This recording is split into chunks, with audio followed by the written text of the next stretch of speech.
तब अयोध्या और जनकपुर के बीच कोई अंतर्राष्ट्रीय सीमा नहीं थी। अब एक जनकपुर नेपाल में है और सीता यहीं की बताई जाती हैं, जबकि अयोध्या भारत में है और इसे राम के जन्म स्थान के रूप में देखा जाता है। राम और सीता का विवाह इतिहास से ज़्यादा जनमानसों में दर्ज है। भारत और नेपाल के बीच जिस रोटी बेटी के संबंध की बात की जाती है, वह जनकपुर और अयोध्या के जिक्र के बिना पूरी नहीं होती। भारत और नेपाल दो संप्रभु देश हैं और दोनों के बीच 1800 किलोमीटर लंबी सीमा लगती है। लेकिन इतनी लंबी सरहद अब तक दोनों देशों के लोगों के लिए अपने घर की दहलीज से पड़ोसी के घर में जाने से ज्यादा नहीं रही। पर अब हालात बदल रहे हैं। आधुनिक राष्ट्र राज्य के आईने में सरहद जमीन पर मोटी हो रही है और इसका असर रोटी बेटी के संबंध पर भी सीधा पड़ रहा है। नीरज पटेल नेपाल में बिरगंज शहर से महज 1 किलोमीटर दूर मौजे सिरसिया गांव के हैं। इनकी भांजी निर्मला कुमारी पटेल की बारात बिहार के रक्सौल से आने वाली है। नीरज परेशान है क्योंकि नेपाल के कस्टम अधिकारी भारत से सामान नहीं लाने दे रहे हैं। अब हम लोग ये जो कार्ड बनाए हैं तस्करी करने के लिए तो नहीं बनाए हैं। ये हमारा बेटी बहन का शादी के कार्ड है। इससे हम मजाक नहीं करेंगे, इसके हम चोरी नहीं करेंगे। अब ये कार्ड दिखाकर आपको बोले हम 1 बोरा चावल लाने के लिए, तो आप कहिएगा भंसार करा के ले जाए तो हम लोग सकेंगे। अब जैसे उधर से टैक्स तीरना पड़ेगा। अब मान लीजिए 1000 रुपये का चावल हो गया तो उसमें जितना परसेंटेज टैक्स लगेगा वो लगाना पड़ेगा। अब सर शादी वगैरह का सब सामान खरीदिएगा, टोटल काम कर लीजिएगा तो लगभग 1 लाख के आसपास में यहाँ की डिफरेंस पड़ेगा। शाम के 7 बज रहे हैं। मोतिहारी से बारात नेपाल के बरियारपुर जा रही है। दूल्हे दीपक की कार रक्सौल से नेपाल की सरहद पार कर बीरगंज पहुंचती है। नेपाल के सुरक्षा कर्मी दूल्हे की गाड़ी को रोकते हैं और कस्टम से कागजी काम पूरा करने के लिए कहते हैं। 24 साल के दीपक से पूछा कि क्या उन्हें ऐसा लग रहा है कि वह विदेश में शादी करने जा रहे हैं। विदेश कहाँ लगता है, अपना ही अपना ही है। पहले भी बहुत बार आए हैं। मेरा बहुत आदमी का शादी भी हुआ है अपना। अच्छा। अरे इंडिया नेपाल एक ही है सब। हाँ। उतना नहीं, सब हिंदी, इधर का सब आदमी हिंदी समझता है, भोजपुरी समझता है। तो इधर का नेपाली इधर नहीं समझेगा लोग, लेकिन सब समझता है। उधर से लड़कियां भी इधर जाती हैं, भारत की लड़कियों की भी शादी यहाँ नेपाल में होती है? बहुत कम, लेकिन कम होती है। लेकिन नेपाल का लड़की ज़्यादा शादी होती है। अच्छा। दीपक के पिता राजू प्रसाद सरहद पर भी समधी की भूमिका बखूबी निभा रहे हैं। वह जल्द से जल्द कागजी काम पूरा करना चाहते हैं ताकि बारात पहुंचने में देरी ना हो। इंडिया में कोई उसका दिक्कत नहीं है। भंसार वो लोग को नहीं लगता है इधर का गाड़ी का। अच्छा। लेकिन इंडिया का गाड़ी इधर जाता है तो उसको भंसार देना पड़ता है। अब एक गाड़ी को 500 रुपया देकर जाएंगे तो उसका तो समझिए टैक्स से हम लोग देकर जा रहे हैं। अब जहाँ रिश्ता व्यवहार मिल जाता है वहाँ पर, अब जिसका जहाँ भाग होता है वहीं पर चला जाता है आदमी को। अब इंडिया में इंडिया का आदमी का हो रहा है और इसका भाग था विदेश में, विदेश का लड़की लाने का।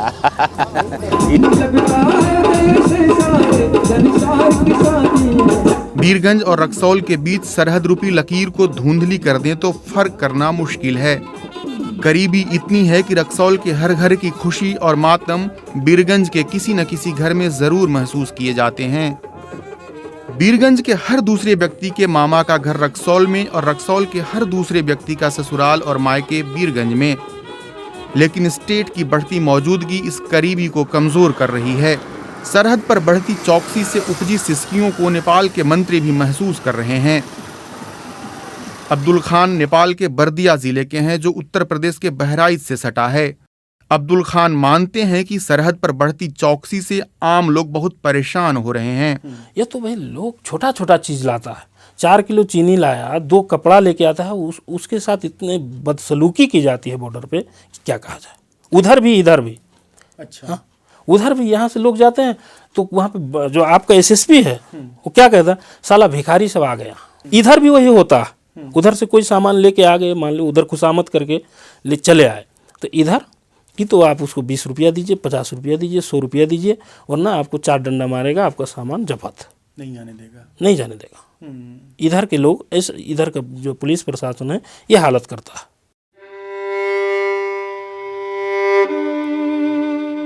भाग्य और दुर्भाग्य को कोई नहीं जानता है कि हमारी बेटी को वहाँ जाने के बाद ये दिक्कत सब होगी।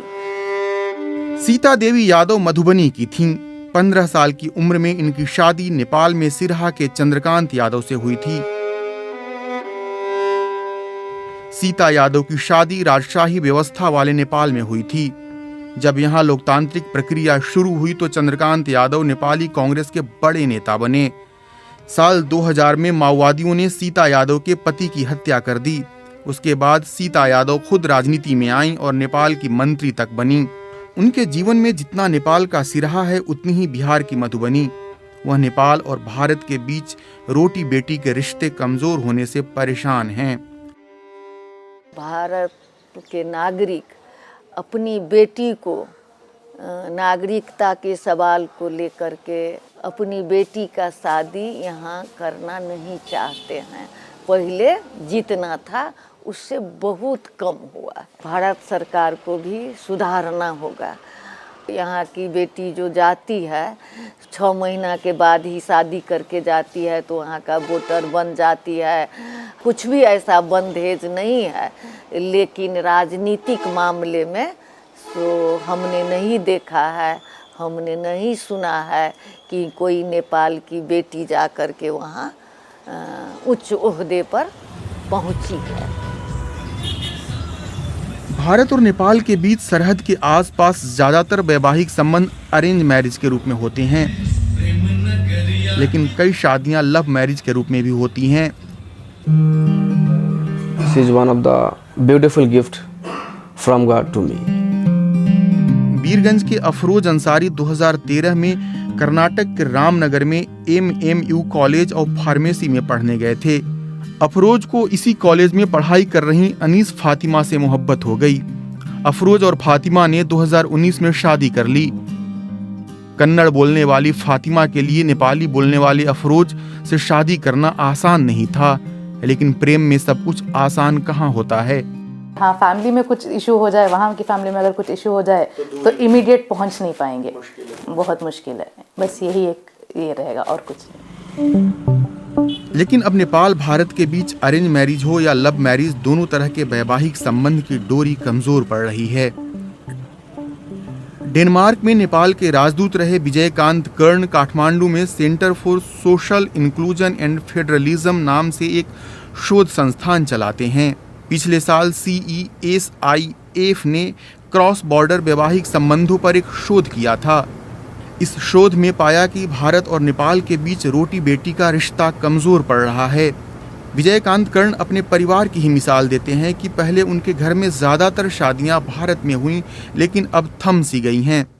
मेरी माँ सहित मेरी सभी चाची जो थी सो भारत से थी, दरभंगा से ही। दरभंगा से। लेकिन मेरी शादी नेपाल में हुई है। लेकिन मेरे और जो भी कजन हैं उन सभी का शादी नेपाल में हुआ और उनके बच्चों की शादी अभी नेपाल में हो रहा है। तो मैं देख रहा हूँ कि इस जनरेशन, मेरे जनरेशन आते आते धीरे से अब इंडिया में शादी होना ही कम हो गया। ये लगातार 40-50 वर्ष में सामाजिक, सांस्कृतिक, आर्थिक परिवर्तन जितना होता गया और राज्य जितना ज़्यादा अंदर घुसते गया लोगों के जीवन में, नया कानून, नियम, स्टेट का प्रेजेंस जितना बड़ा, इसे संबंध में हो गया। नेपाल और भारत के बीच कम होती शादियों के पीछे नेपाल की घरेलू राजनीति को भी अहम कारण माना जा रहा है। इसमें नागरिकता भी अहम मुद्दा है। भारत की जिन लड़कियों की शादी नेपाल में हो रही हैं, उन्हें अंगीकृत नागरिकता मिल रही है, लेकिन अब नए बिल में नियम बदले जा रहे हैं। बिल को मंजूरी मिल गई तो भारत की लड़कियों को नागरिकता के लिए अब 7 साल के कूलिंग पीरियड का इंतजार करना होगा। भारतीय लड़कियों को अंगीकृत नागरिकता मिल भी जा रही है तो कई तरह के अधिकारों से वंचित रखा जा रहा है। जैसे सीता यादव मंत्री तो बन गईं, लेकिन प्रधानमंत्री, राष्ट्रपति और अहम पदों पर काबिज नहीं हो सकती हैं। हर एक देश का नागरिकता संबंधी सर्टेन उसका हिस्ट्री भी होती है, सर्टेन उसका सेंसिटिविटी भी होती है। 2015 के संविधान के में जो प्रबंध किए गए हैं कि कुछ ऐसे पोस्ट हुए हैं जिसके लिए केवल वंशज के नागरिक ही वो एलिजिबल होते हैं, जो अंगीकृत होते हैं बाहर से आकर, या तो वैवाहिक हिस्से से या दूसरी किसी तरह से नागरिकता जो लोग पाते हैं उनको वो अधिकार नहीं होती, वो सत्य है। लेकिन मुझे ये तो नहीं लगता कि भारत की कोई लड़की नेपाल में राष्ट्रपति बनने के इरादे से, प्रधानमंत्री बनने के इरादे से, मुख्यमंत्री बनने के इरादे से यहाँ अब तक उन्होंने विवाह संबंध कायम करती थी।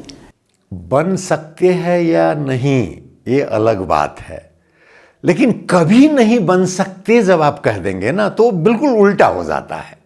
जो नागरिकता का अभी कानून बना है, इसकी वजह से जो शादी करके यहाँ आने वाले लोग हैं दूसरे दर्जे के नागरिक तो बना ही दिए गए थे, अब ये तीसरे दर्जे के नागरिक हो जाएंगे। जब तक आपको नेपाली नागरिकता नहीं मिलेगी, आप नेपाल में कॉलेज में आपका नामांकन नहीं होगा, आपकी बीमा नहीं हो सकती है, आपका बैंक खाता नहीं खुलेगा। ये इतनी कठिनाइयाँ आ गई हैं कि जो अरेंज्ड मैरिज, व्यवस्थित शादियां हुआ करती थी, उनमें अब एक हिचक सी कि क्यों इतना ज़्यादा जोखिम लें। मधेसियों पर भारतीय होने का तोहमत अक्सर लगता रहता है। नेपाल का शासक वर्ग पहाड़ के मुट्ठी भर ब्राह्मण और क्षत्रिय हैं। इस शासक वर्ग ने लोकतंत्र आने के बाद जैसा संविधान बनाया वह कई लिहाज से समावेशी नहीं माना जाता है। नेपाल में जब राजशाही थी तब भी पहाड़ के ब्राह्मण और क्षत्रियों का ही सेना से लेकर शासन तक में दबदबा था और वह आज भी है। ऐसे में नेपाल के शासक वर्ग के बीच भारत में शादी की पहचान के साथ रहना आसान नहीं है। हमारी शादी भी भारत में है, पूर्णिया में हुई है। पूर्णिया में हुई है और हमको भी बहुत कठिनाई होता, तो हम तो अधिकतर जाते ही नहीं, क्योंकि वो हैरेसमेंट झेलने कौन जाए। अब तो लोग करना ही नहीं चाहते हैं, करना ही नहीं चाहते, एकदम भयभीत है लोग सब, क्योंकि आने जाने में दिक्कत, नागरिकता का दिक्कत, उसके बाद जीवन भर झेलते रहो कि भारतीय है झेलते रहो। इसमें बड़ी दुर्दशा है यहाँ। मतलब आप लोग की आइडेंटिटी को भारत से जोड़कर देखा जाता है, इस वजह से भी समस्या होती है। बहुत समस्या है। इस वजह से भी लोग परहेज कर रहे हैं। परहेज करते हैं, रुकावट डालते हैं, आरोप लगाते हैं। राष्ट्रवाद का पॉलिटिक्स, राजनीति में क्या होता है कि if you don't have an enemy create one. जब राजतंत्र भी यहाँ पर था तो मधेसी को दुश्मनी मानते थे। क्या नेपाल का शासक वर्ग राष्ट्रवाद भारत और मधेश विरोध में खोज रहा है? नेपाल का जो राष्ट्रवाद का जो एक पृथक आंदोलन है वो अपने आप में ही इतना सीमित है कि वो काठमांडू का 4 किला से बाहर जाने का प्रयत्न नहीं करते हैं। उन लोगों को मालूम नहीं है कि सीमांचल में भी एक तो सभ्यता है, सीमांचल में भी एक तो कल्चर है, जो 2 देश होने के बावजूद भी हम लोग एक ही तरह से रह रहे हैं। भारत से सामान लाने में हो रही दिक्कतों के बीच नीरज पटेल की भांजी निर्मला की बारात बिहार के रक्सौल से नेपाल में बीरगंज के मौजे सिरसिया गांव आ गई है।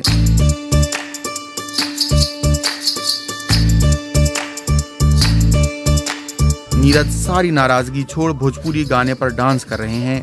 ऐसा लग रहा है कि हम बिहार के किसी भोजपुर इलाके की शादी देख रहे हैं।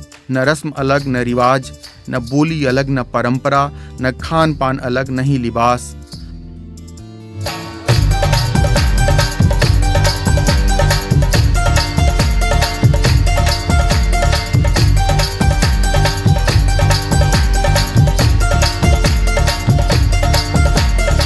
शादी को देखने के बाद भला कौन कहेगा कि 2 मुल्कों के बीच की शादी है। नेपाल और भारत के बीच वैवाहिक संबंध केवल आम लोगों तक सीमित नहीं है। कहा जाता है कि इसकी शुरुआत त्रेता युग में इसी जनकपुर की सीता और अयोध्या के राजकुमार राम से होती है। लेखा दिव्येश्वरी इसी नेपाल की थी, जो ग्वालियर राजघराने की बहू विजया राजे सिंधिया के रूप में जानी गईं। विजया राजे सिंधिया के बेटे और कांग्रेस के दिग्गज नेता माधवराव सिंधिया की शादी भी इसी नेपाल में हुई थी। जम्मू कश्मीर के राजा हरि सिंह के बेटे कर्ण सिंह भी इसी नेपाल के दामाद बने थे। नेपाल और भारत के बीच विवाह और प्रेम का इतिहास जितना आम है उतना ही खास। वीडियो जर्नलिस्ट संदीप यादव के साथ रजनीश कुमार, BBC जनकपुर, नेपाल। राम सीताराम